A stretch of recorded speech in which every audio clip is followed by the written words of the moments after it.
Good day, everyone. This is Midshipman Bo. So I'm gonna report to you the advantages and disadvantages of internal combustion engine. Advantages: high power to weight ratio, compact size, and the ability to run on a variety of fuels. They are also relatively inexpensive to manufacture and maintain and can be easily integrated into various applications. High power to weight ratio can produce significant power for their size and weight, making them suitable for application where power output is crucial, such as transportation. Compact size are smaller than external combustion engine, which is advantageous for portability and fitting into various vehicles. So this is the disadvantages of internal combustion engine, including environmental impact, limited efficiency, noise and vibration, depend on fossil fuels, and maintenance requirements. They also pose safety risks due to the flammable nature of the fuel. Environmental impact: pollution, produce harmful emissions like carbon dioxide, nitrogen oxides, and particulate matter, contributing to air pollution and climate change.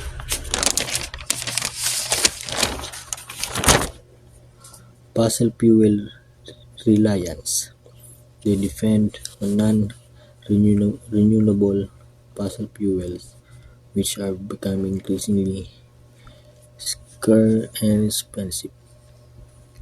Hazard gas emission: they also release hazardous gases like carbon monoxide and nitrogen oxide, which can cause respiratory issues.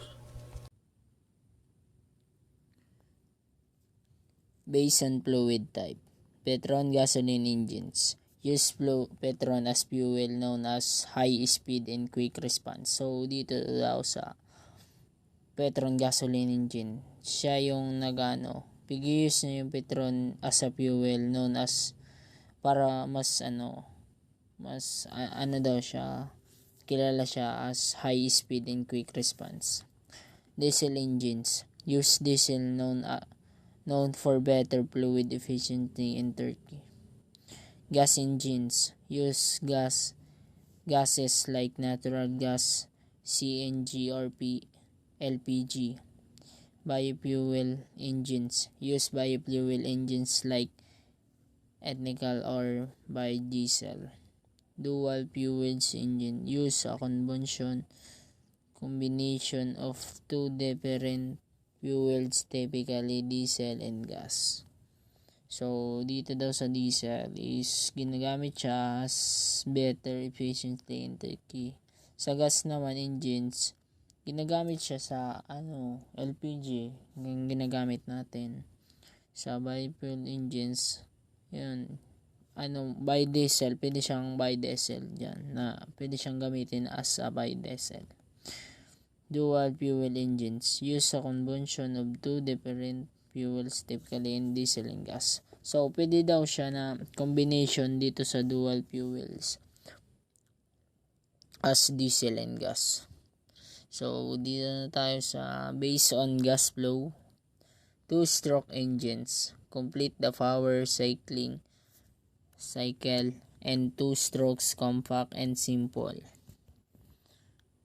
Four-stroke engines complete the power cycling into and four strokes common in cars and trucks. So dito sa two-stroke, yung mas compact siya and simple siyang gamitin kaysa sa four-stroke engines, kasi yung four-stroke engine is nagagamit na sa trucks and kotse. So panoorin muna natin.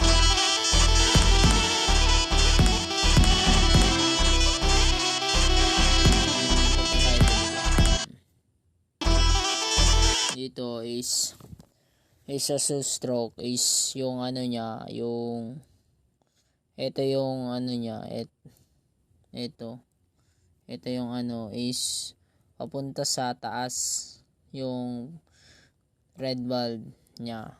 Tapos itong transfer port, ito na papunta dito sa dito.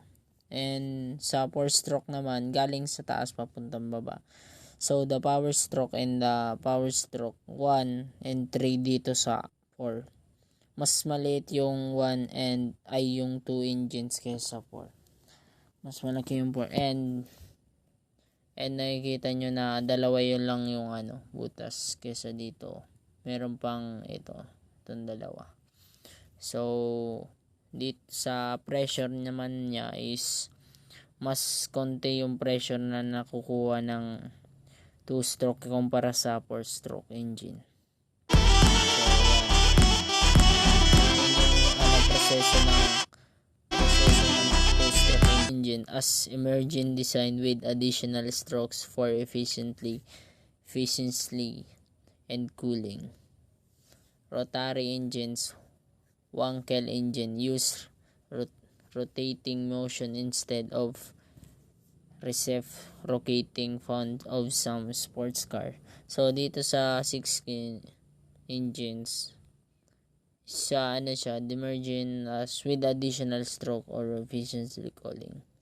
So ang ginagamit lang diyan is itong 4. Rotary engines naman is mas ginagamit yung rotating engine instead of reciprocating. And ginagamit rin siya sa mga sports car. So next naman tayo. Based on ignition method. Spark ignition SI engines use a spark plug to ignite the fuel air mixture typical in petrol engine. So dito sa spark ignition, nagagamit siya sa spark plug to ignite the fuel mixture, and typically in the petrol engines. So yung mga engine na pwede sa petrol, ganyan. Compression ignition or CI engines rely on high compression to ignite the fuel typical in diesel engines. So dito man mas maganda kung mas